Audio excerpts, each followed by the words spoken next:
welcome to the art room. This is the student written learning target, which was for 7th grade art because they just started the second quarter, so it was their first time in this room. And I thought instead of me walking around telling them all the rules of the classroom that we would focus on that, which is not something I typically do. But they wrote this. I actually, wrote down what they said. And then what I do after that is I'll take whatever we fill in for whatever classes I have on the board, and we'll transfer it up here to the bulletin board paper. And then today, Jada, could you explain what you guys did with the mini goals and how you basically came up with that idea as well? Today we did a mini goal, and it's basically you just write your name, the date, the project that you're doing, and your hour. And it says today's mini goal, and you write down what your goal is for the day. And it's basically just saying what you want your goal to be every day for you to write this down. And then you reference it to the goal on the bottom, which is a learning target. So we have in our art mediums class, we have students doing different projects, some in clay, some in painting. So everybody's kind of doing different things. So some students were using pinch pots today, so they would reference the pinch pots. So they looked at their work today as they started, and they evaluated, well, maybe I need to work on no lumps and bumps on the outside of my pinch pot. So that's what they referenced on the bottom. And their mini goal would reflect that work that needed to be done. And so they're going to do these every day.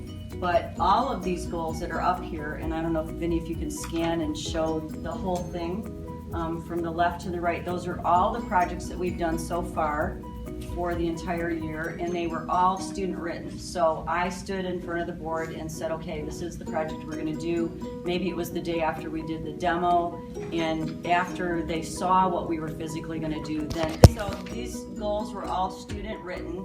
And after but we would do that maybe the day after the demo, like whatever demonstration that I did for pinch pots or rolling slabs or whatever it was. And then the next day, after all the information was given or we discussed, we had hands-on demonstrations sometimes.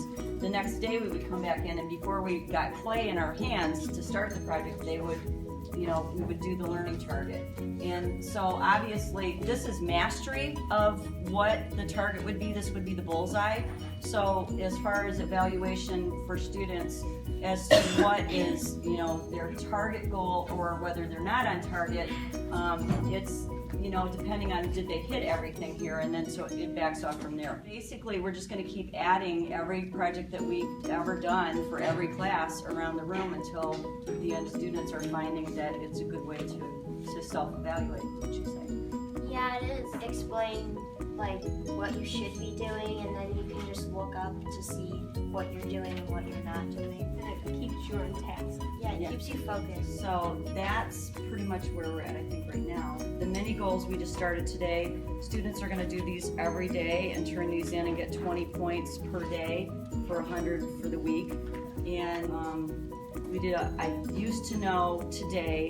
I used to think today, and then in a couple of weeks or in a week, after we use these, we're gonna go back and say, this is what I think now.